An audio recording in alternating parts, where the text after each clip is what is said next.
communities are popularly known as aboriginals or indigenous people. In our country, nearly 10% of our population is of various tribal communities.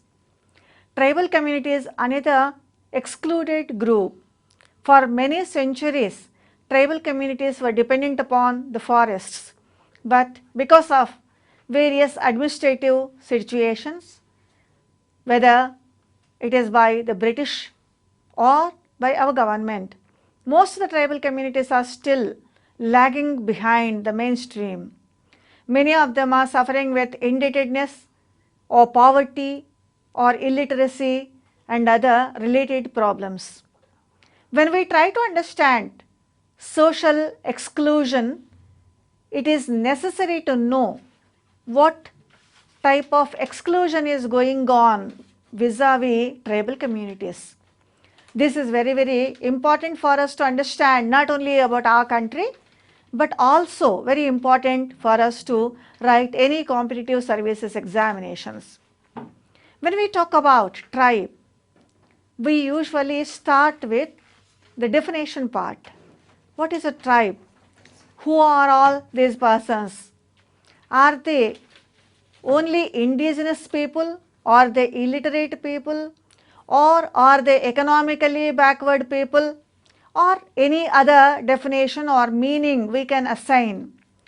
Let us see what our constitution says. So, in fact, we have not defined any tribe in our constitution or in any other literature, but Article 366 clause 25 of our constitution clearly mentions what a tribe is, and it also says precedent by proclaiming a list of people whom can be considered as scheduled tribes. Let us see how Article 366 clause 25 defines a tribe.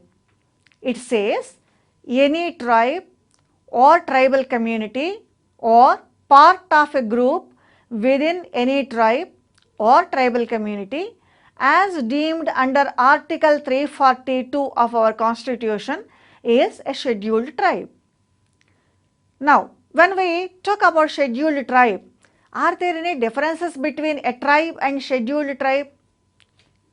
In many cases, no, but sometimes some of the tribal communities whom we consider as tribal communities may not be scheduled tribes, or in a particular state, a particular community which is considered as scheduled tribe may not be so in another state. For example, Banjaras, Sugalis, these tribal communities, they are tribal communities in our state, but they are not tribal communities in our neighboring state. When we go to Rajasthan and other areas, their caste status is backward classes. Then how to define a tribe? Let us see what various anthropologists say. D.N. Mazumdar clearly defines a tribe by taking certain characteristics. He says a tribe is a collection of families or group of families who bear certain characteristics. Let us enlist them. First characteristic is a tribe should have a common name. Secondly, it should occupy the same territory. Third characteristic is they should speak the same language. All tribal communities have their own languages, whether it is Chenchu or whether it is Kol or whether it is Oraon or whether it is Khasi or Garo, they have their own languages. Other characteristic mentioned by D.N. Mazumdar is tribal communities should observe certain cultural norms related to their marriage or funeral rites or various rites de passage. Another characteristic mentioned by D.N. Mazumdar is they should have developed a well-accessed system of reciprocity, which is mostly linked with socio-economic relationships. Now let me once again enlist all the characteristics on the basis of which we can determine, we can understand whether a particular community is a tribe or not. Tribe is always a collection of families. It should have a common name. It should occupy the same territory. They should speak the same language. They should observe certain cultural norms, and they should have developed a well-accessed system of reciprocity. When we are preparing for examination, any one or group of these characteristics may be asked as a question.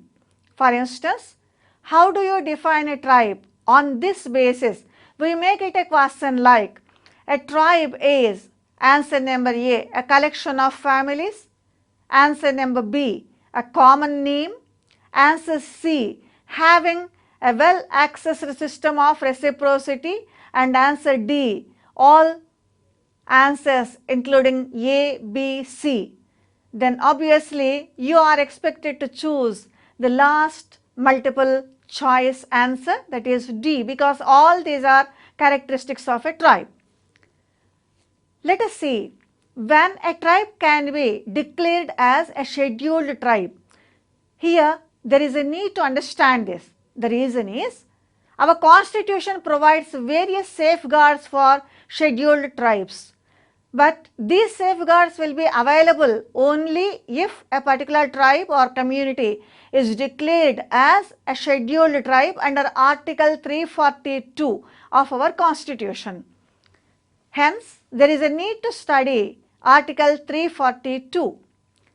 Article 342 of our constitution clearly says, President can declare certain communities as scheduled tribes.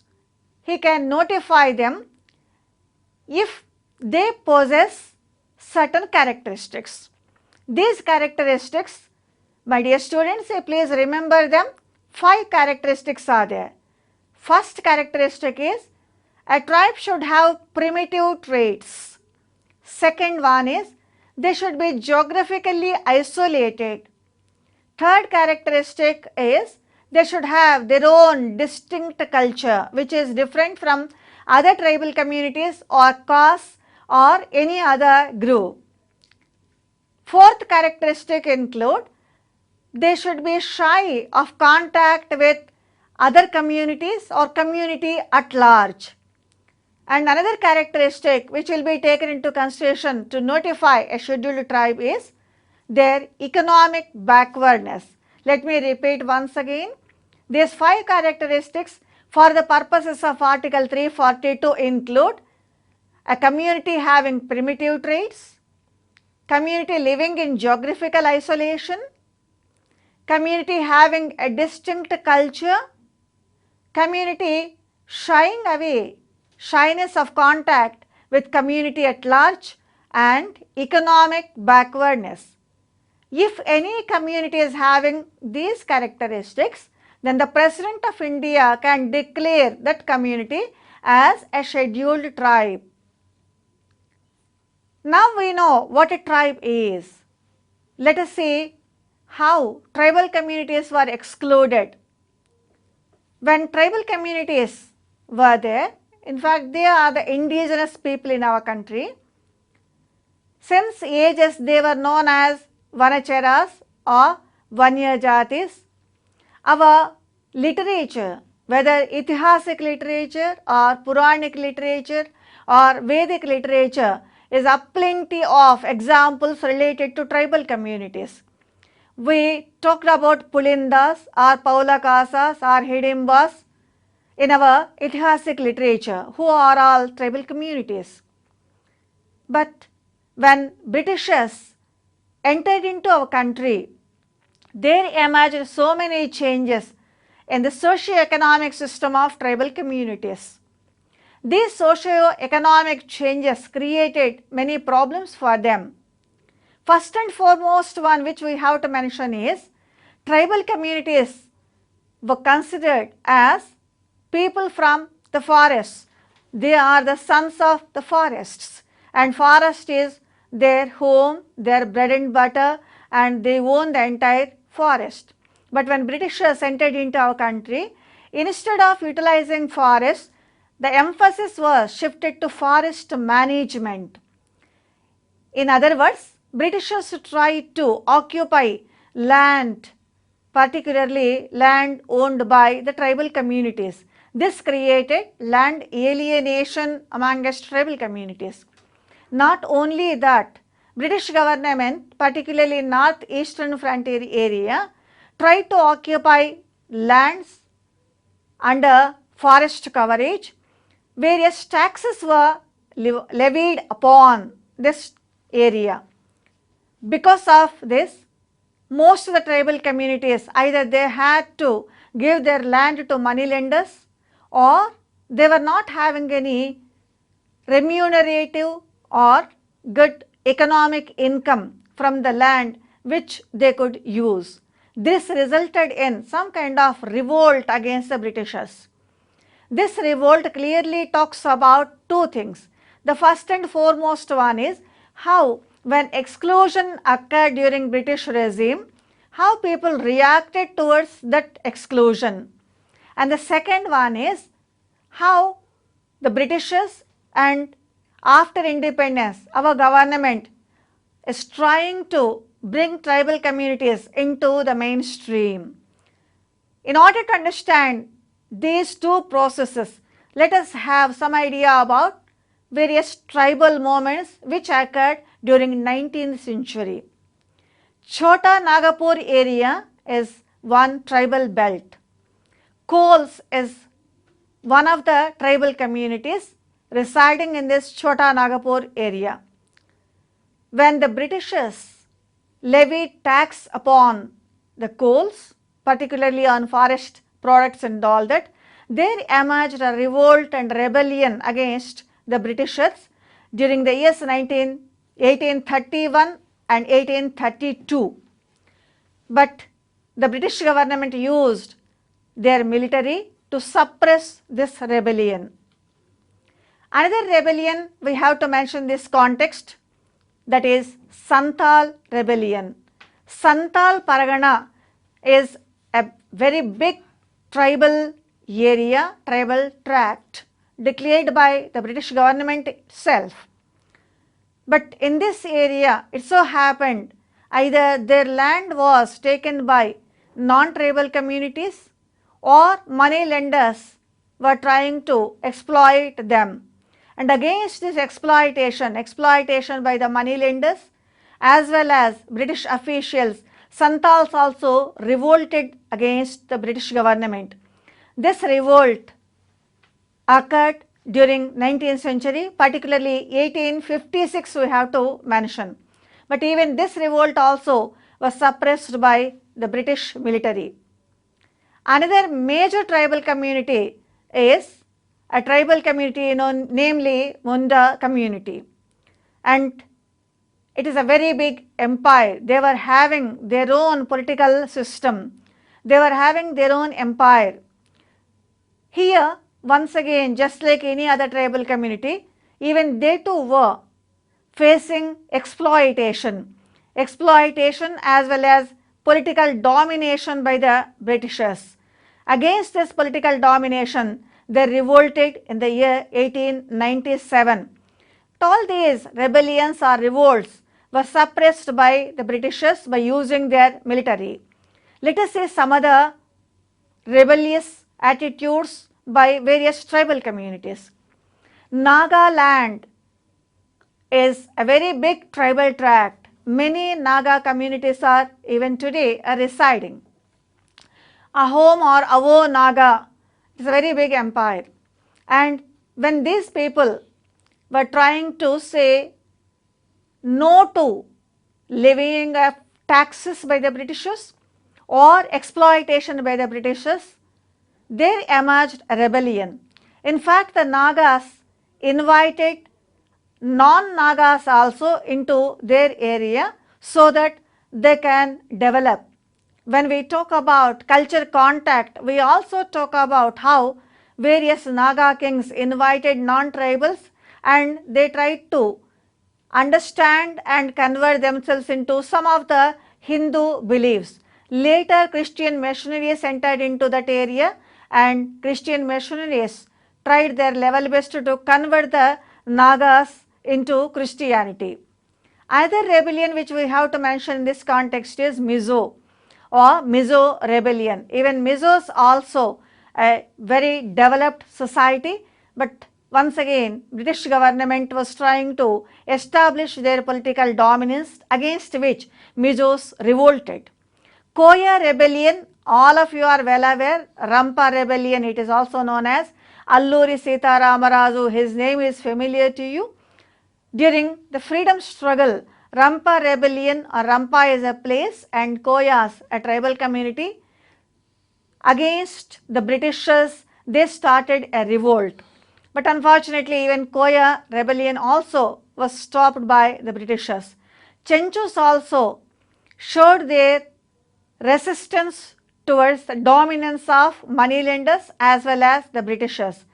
Bastar, within central India, a very big tribal tract. We have various tribal communities residing in Bastar area. Against the Britishers and their dominance, even in this area, rebellion occurred. All these resistance movements show that when the Britishers tried to invade into the tribal communities, or when the Britishers tried to dominate the tribal communities, exclude the tribal communities, they questioned it. They also showed utmost resistance, but unfortunately futile. When we prepare for examinations, we usually come across questions on various movements started, continued by the tribal communities. For instance, Naga rebellion, even today we are talking about Nagas and their autonomous status. It is still continuing, we can say.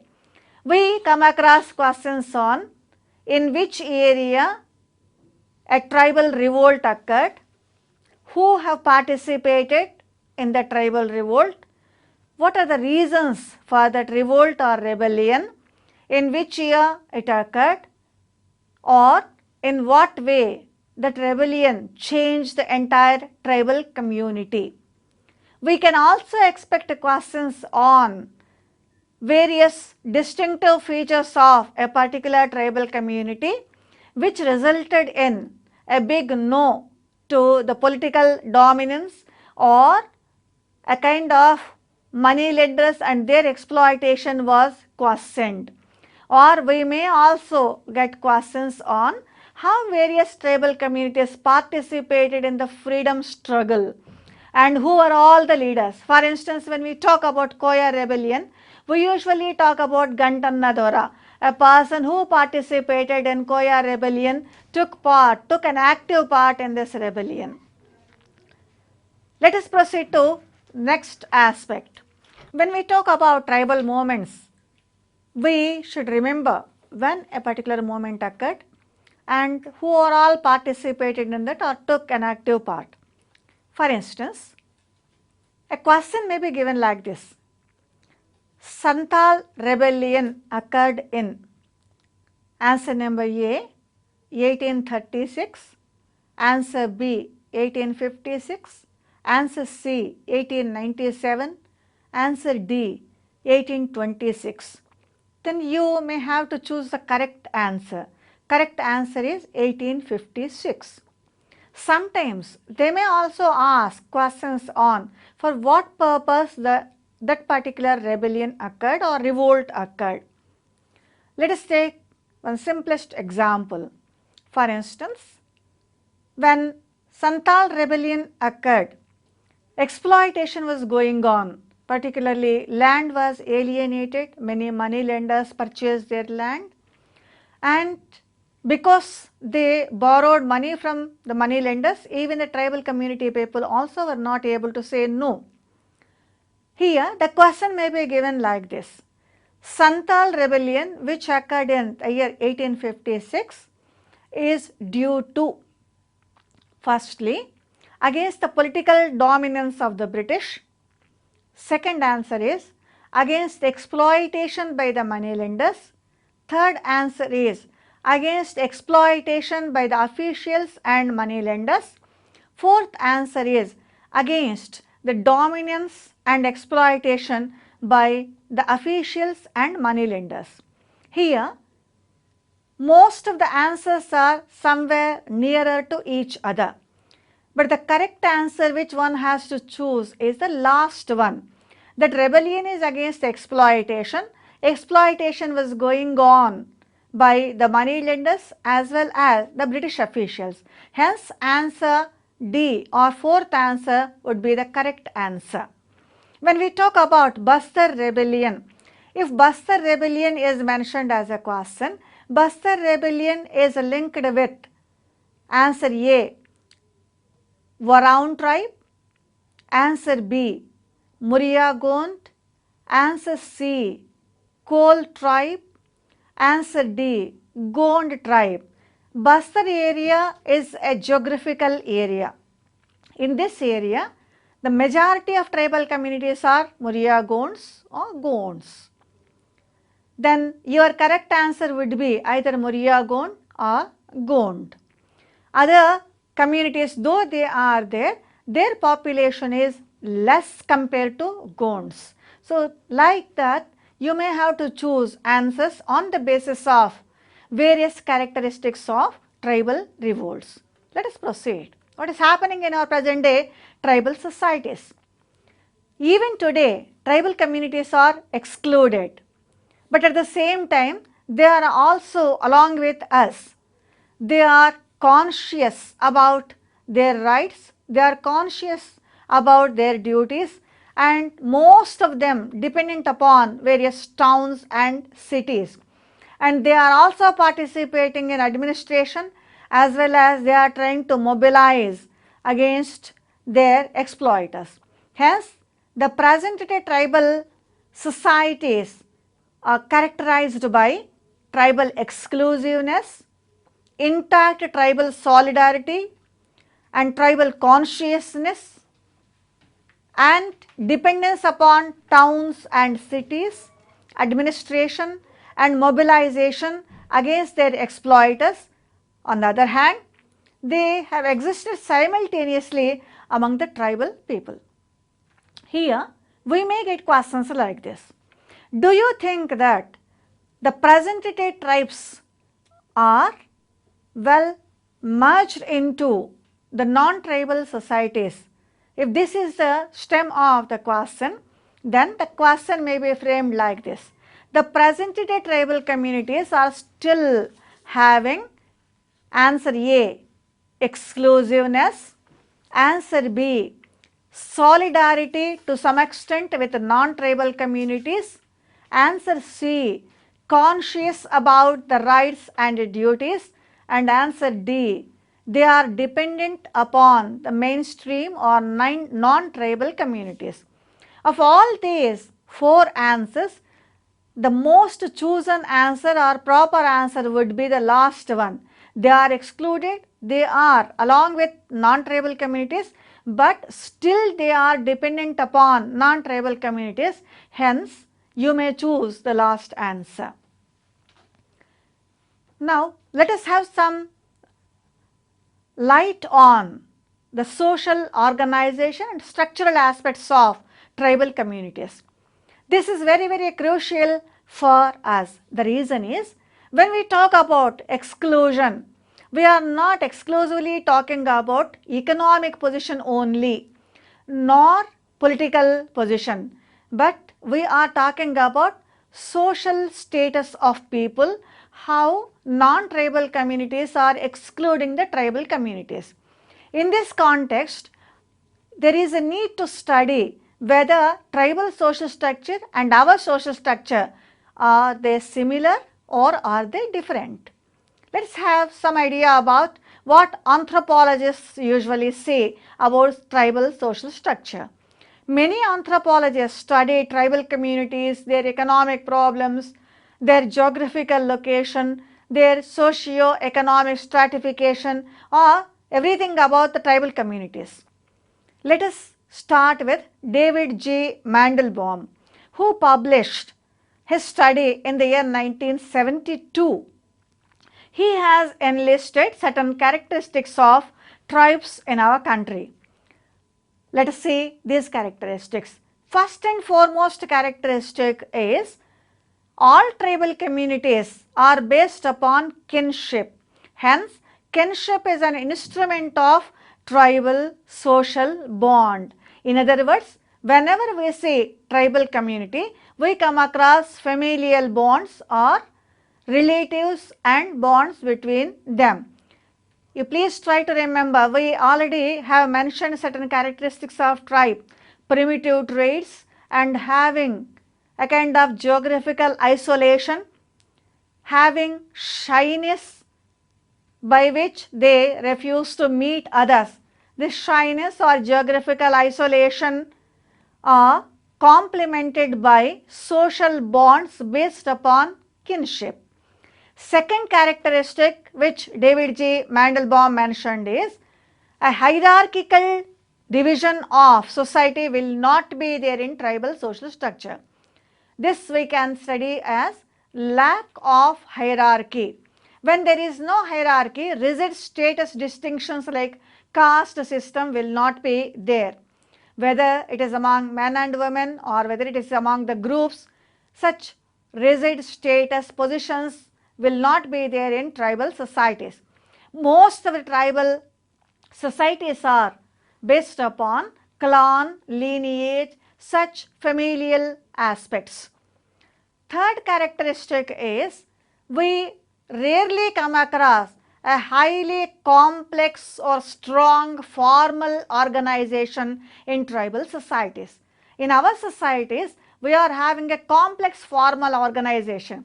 Everything, for instance, if you are living in an urban area, every aspect you may have to write, a bureaucratic setup you may have to work, but this type of bureaucratic, formal, complex organization will not be there in tribal societies. Everything is based upon primary relationships.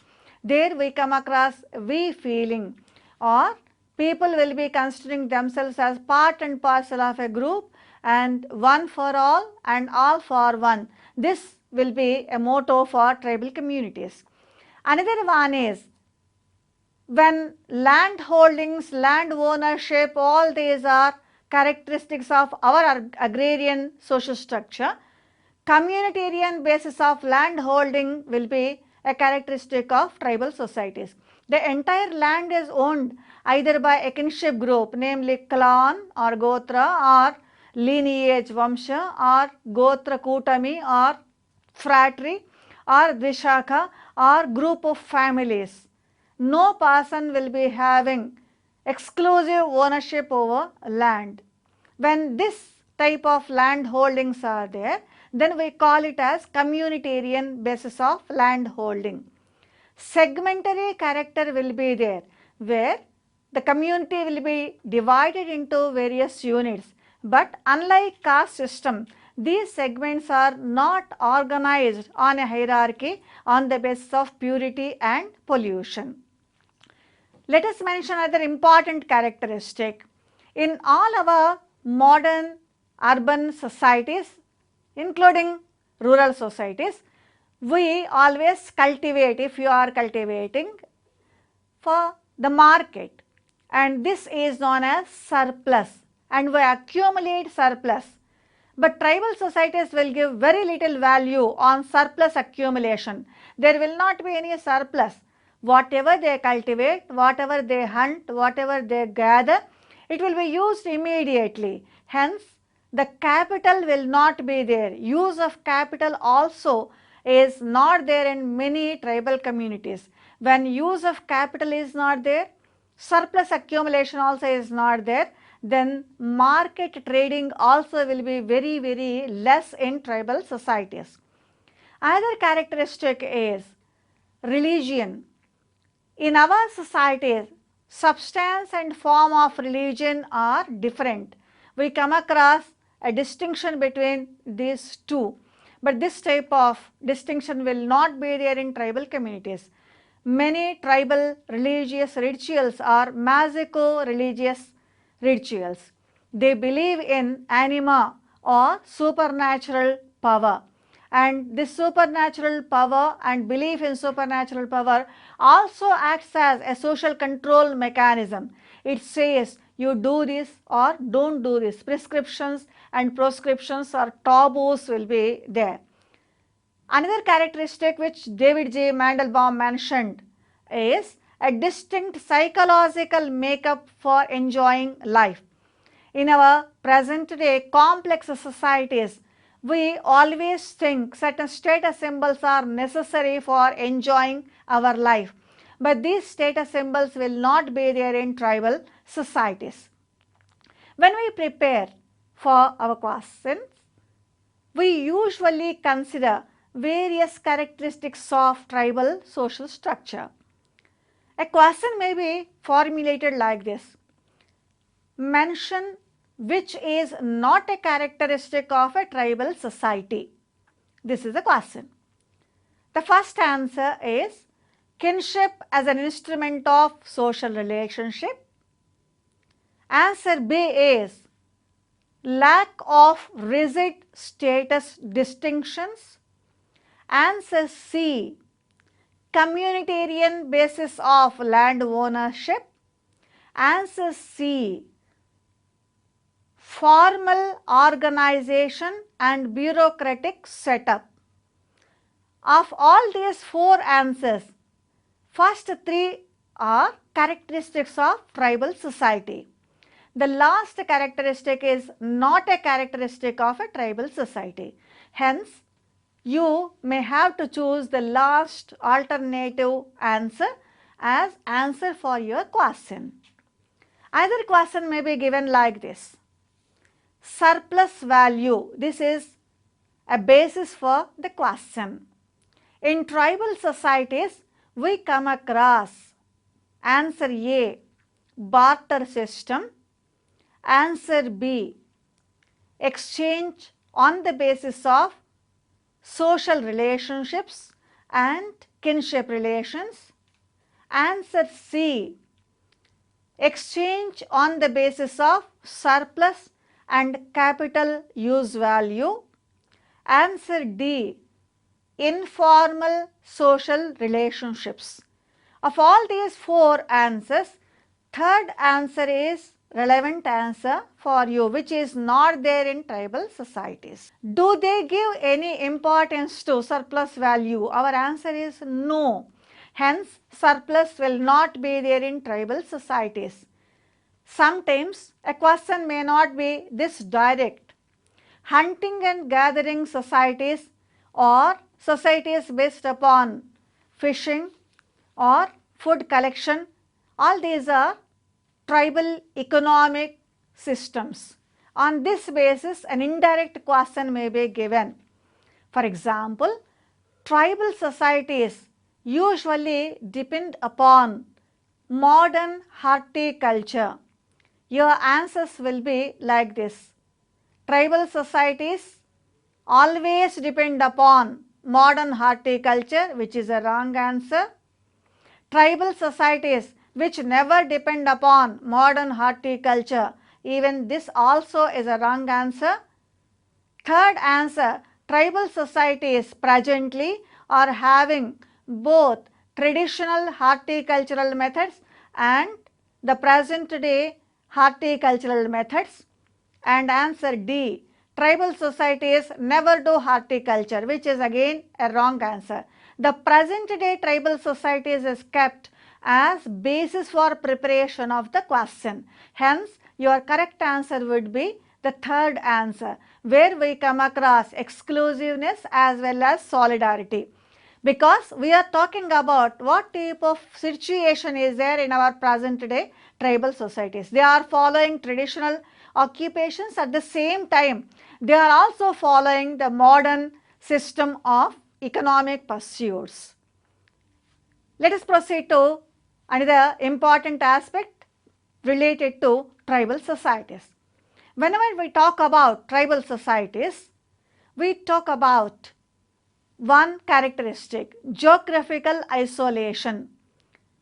In other words, we may have to talk about where tribal communities are residing, because geographical location. You please try to remember when we try to discuss characteristics of a tribal community, there we have mentioned occupying same geographical territory. This is one of the characteristics of the tribal society. Hence, where they are residing, not only for this purpose, there is another reason also in order to understand geographical distribution. Our constitution clearly mentions that certain communities can be notified as scheduled tribes on the basis of where they are residing. Not only that, certain notifications have to be given by the governor if any area is declared as tribal belt or tribal tract. We have various measures for the benefit of tribal communities. They are geographical based measures. When all these are there, in order to understand these aspects, there is a need to study geographical distribution of tribes in our country. Many anthropologists try to understand the geographical distribution of tribal societies.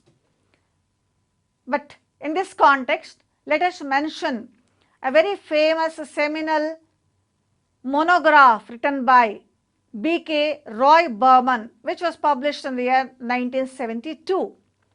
He divided tribal communities into various territorial groups. These territorial groups, according to Roy Burman, are 5 in number. Here, he has taken 3 different parameters into consideration. First parameter is historical criterion, secondly, ethnic relations, thirdly, socio-cultural relations. Let me repeat once again.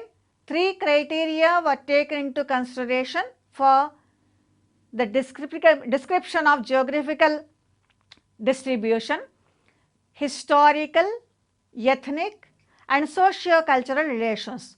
Accordingly, 5 territorial groupings B.K. Roy Burman has mentioned in his book. Let us see what are they. The first one is Northeast India. We know pretty well Central India and Northeast India. These are the 2 areas where we come across many tribal communities.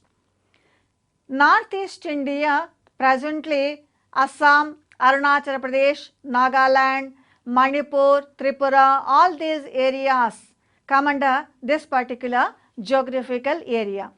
Nagas, Mizo or Kuki, Mishmi, some of the tribal communities from this particular area. Even now, some of these are highly developed societies, for instance, Nagaland or various Naga tribal communities. And the second one is nearer to this northeastern India. The similarities between northeastern and sub-Himalayan region, that is second geographical region, is language. Their languages belong to one particular linguistic family. Sub-Himalayan region of particularly North and Northwest India comprises hill districts of Uttar Pradesh like Jansar Bawa area and also Himachal Pradesh.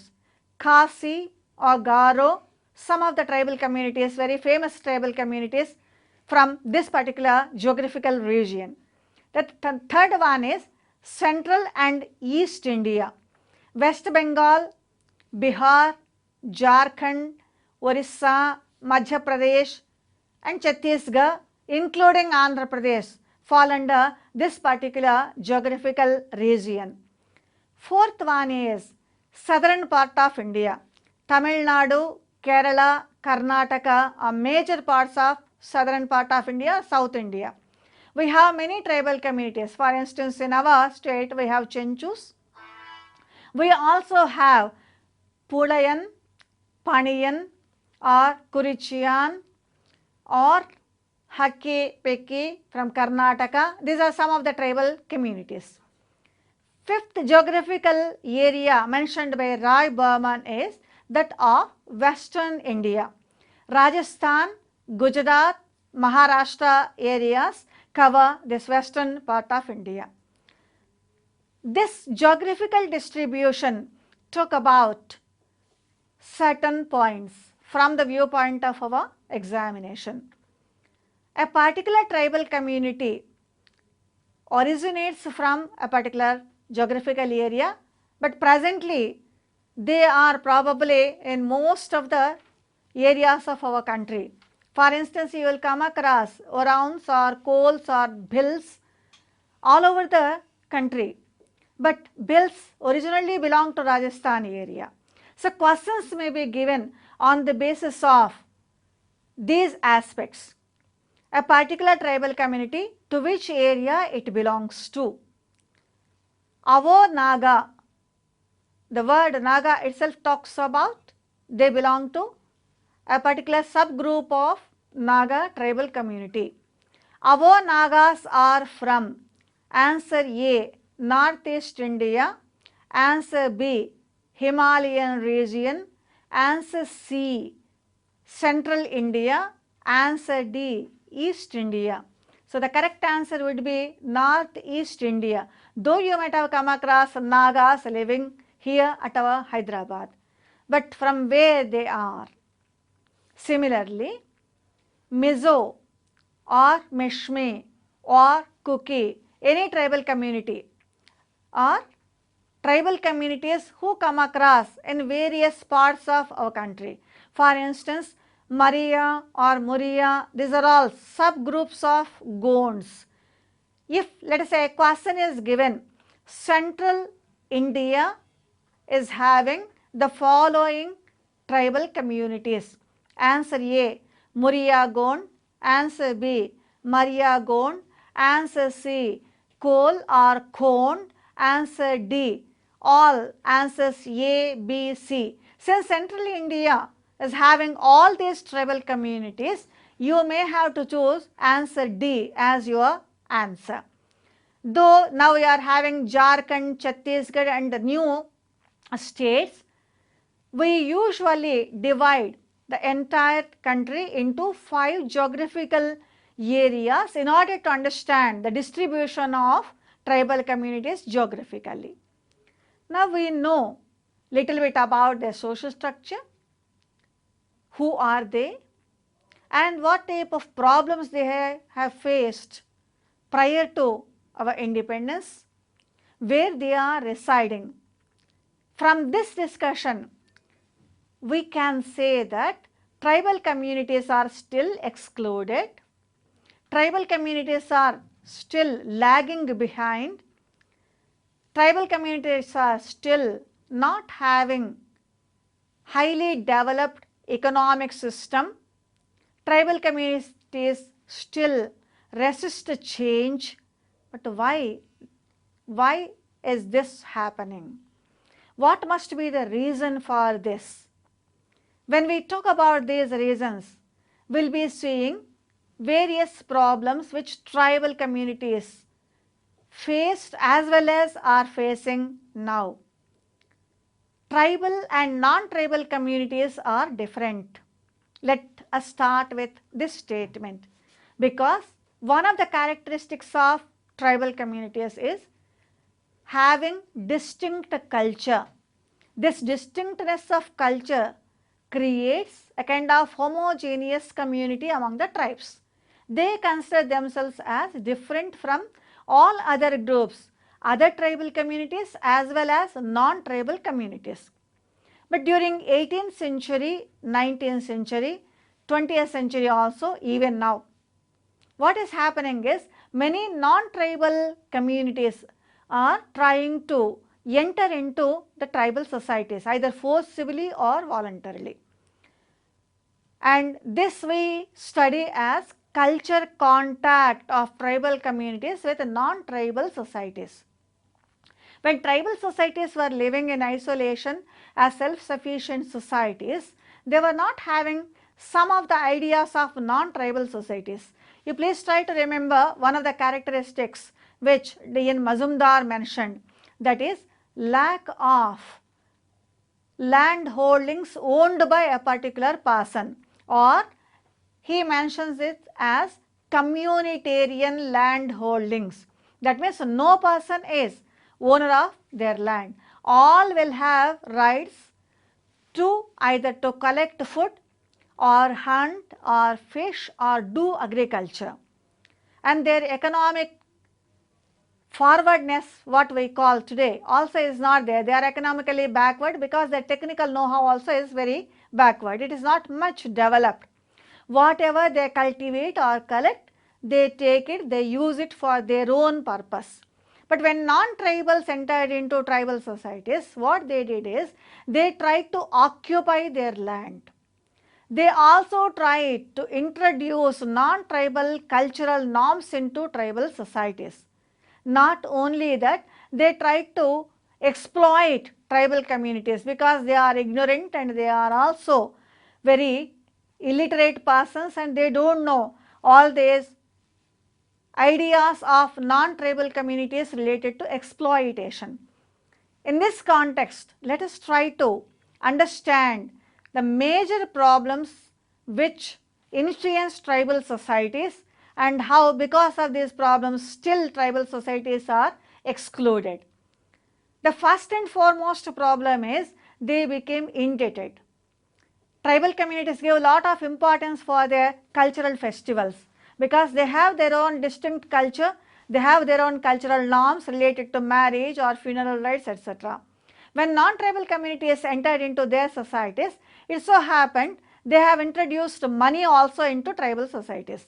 In order to fulfill various cultural norms and rituals, they were taking money from the money lenders and this resulted in indebtedness. Other problem with which tribal communities are suffering is ignorance. They are ignorant. They are ignorant of various new systems, whether they are based upon capitalistic based society or formal organizations. They cannot understand this, and this ignorance led to the oppression and exploitation of tribal communities by the non-tribals. Because of their economic backwardness, they suffer with poverty, and ignorance, indebtedness, poverty together creates, all of you are well aware, exploitation. They are being exploited even today. Not only that, during British regime and even afterwards also, for many projects, whether they are related to hydroelectricity or whether they are industries or whether they are for the benefit of communication facilities or roads and transport, government as well as persons other than government started taking land from the tribal societies, and this resulted in displacement of many tribal communities. They lost their land, they lost their rights over forest, they lost their rights over their forest products. Let us have some idea about why indebtedness is happening in tribal societies, how it results in poverty or ignorance or exploitation. We can identify some of the reasons for indebtedness in tribal societies because indebtedness is one of the root causes for exclusion of tribal societies. The first and foremost one is tribal communities used to think that they are persons of sons of soil or forest is their home. They can utilize forest products and forest land is their land. They were unaware of various enactments which talk about land ownership rights. When land ownership rights or various legislations were implemented, they have lost their tribal rights with respect to land and forest, particularly forest laws ousted tribal communities in many cases from their traditional tribal rights over forest and forest products. The second one is most of the tribal communities, in many cases we come across hunting, food gathering, etc. as their economic pursuits. But some of the tribal communities are doing agriculture, either shifting agriculture or settled agriculture we come across among the tribal societies. Whether shifting agriculture or settled agriculture, whatever agricultural practices they follow, they are very traditional. And these traditional agricultural practices cannot give much yield. Hence, low yield is another reason for indebtedness. Third one is because of these traditional occupations, traditional methods used for agriculture, their income yield is low, and in other words, their income is very low, which will not be sufficient in order to fulfill certain familial, social, cultural obligations which they have to do as a member in a tribal society. And this we can consider it as monetization of economy. Non-tribal societies have monetized their economy. We are having consideration, we are having rupees or money, transaction will be done through money or credit cards, etc. But in tribal societies, it is not like that. Always it is kind or exchange system. When monetization is there, then whatever products they are giving and whatever money they are getting, there will not be any link at all. The money paid to them by non-tribal communities will be very less, which will not be sufficient for them to fulfill their obligations. Another reason for indebtedness is their consumption patterns. Once upon a time, tribal communities were self-sufficient. Whatever they produce, they used to eat. But when non-tribals entered into tribal societies, they brought their own cultural patterns, particularly consumption patterns, into tribal societies. In order to follow these new consumption patterns, let us take a simplest example, like let us say taking liquor. Most of the tribal communities became alcoholics. These alcoholic beverages were introduced by non-tribal societies. These beverages were not of their own. They used to brew their own alcoholic beverages, they used to take.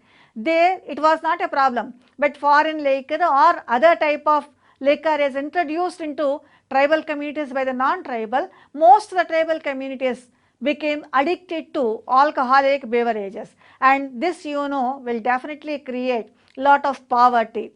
Another reason is each and every tribal person is expected to fulfill various rituals. These rituals are life cycle rituals, be it a birth of a child or marriage or death related rituals. In all these, they are expected to participate, they are expected to give a party to the entire community, or a variety of rituals they are expected to do. And this always results in heavy expenditure.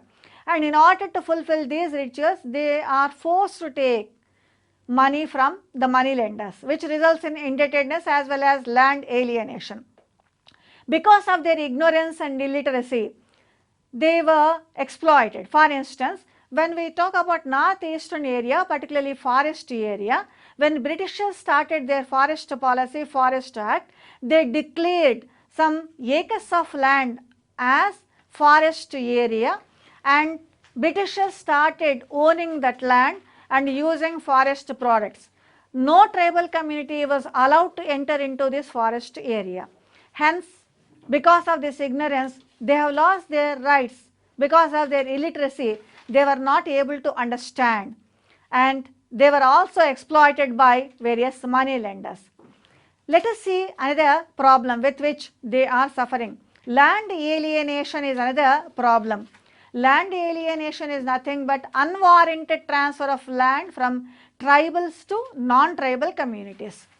Heimendorf, Elwin, S.C. Dubé, Rai Berman and many other anthropologists studied this problem of land alienation in our country. Why land alienation occurs? There are many reasons. Already we have mentioned some. Exploitation by non-tribal communities, not having enough records, or not able to understand what is happening, particularly in the legislature as well as officials and their policy. Ignorance, illiteracy, or a kind of exploitation, these are root causes for various tribal problems. But what type of situation we are seeing in our present day situation? Indebtedness, of course, we have already mentioned. Many tribal communities were displaced from their land by public projects, and even land record maintenance system also is very defective. Many times non-tribal communities occupied the land, but keeping that land on some tribal person. They are also known as binami transfers. illiteracy, ignorance of the tribal people also added to this problem. Have we taken any measures for this?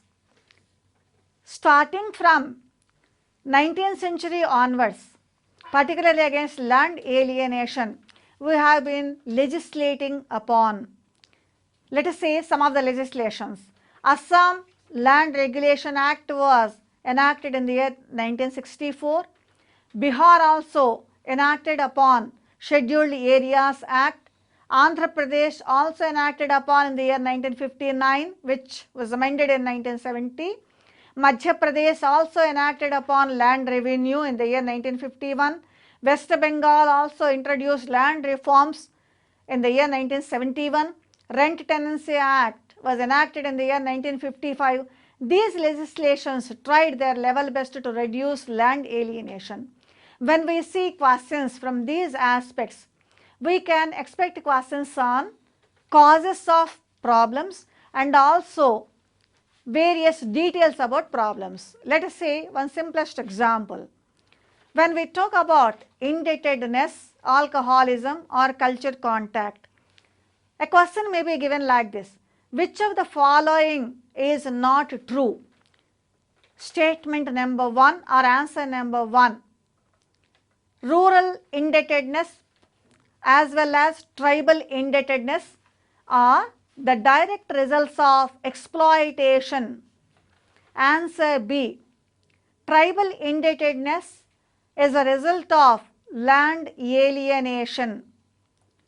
Third answer is tribal ignorance and poverty resulted in land alienation as well as indebtedness. Answer C. Government projects never displaced tribal societies. Of these 4 statements, first 3 statements are correct statements. Our question is in a negative way. Which of the following statements are not correct? Hence, the last answer, answer 4, would be the correct answer. So, when we prepare for competitive services examinations, we should have thorough knowledge about various details of tribal society. When we talk about legislation, we can expect questions like the central India, which includes Madhya Pradesh. Are there any legislative measures related to central India, particularly tribal indebtedness and land alienation? Answers would be Madhya Pradesh Land Revenue Code of 1951. Answer 2, West Bengal Land Reforms Act of 1971. Answer 3, Bihar Scheduled Areas Regulation Act 1969. Answer D, Assam Land Regulation Act 1954. Of all these, Central India means Madhya Pradesh. Hence, your answer would be Madhya Pradesh Land Revenue Code of 1951. Your correct answer would be Madhya Pradesh Land Revenue Code of 1951. When we prepare for competitive services examinations, let us see the important elements of tribal social structure, tribal problems and prepare. Whether it is social problems related to tribal societies or social structure, you please prepare various tribal studies written by anthropologists like S.C. Dubé, Von Führer-Heimendorf, Verrier Elwin or Roy Bourbon. These books can give enough knowledge for you and you can excel in any type of examination if you read them. Available to each and every person. In other words, minorities should not be excluded. That is the motto of any welfare state. Let us hope for this idealistic situation in our country.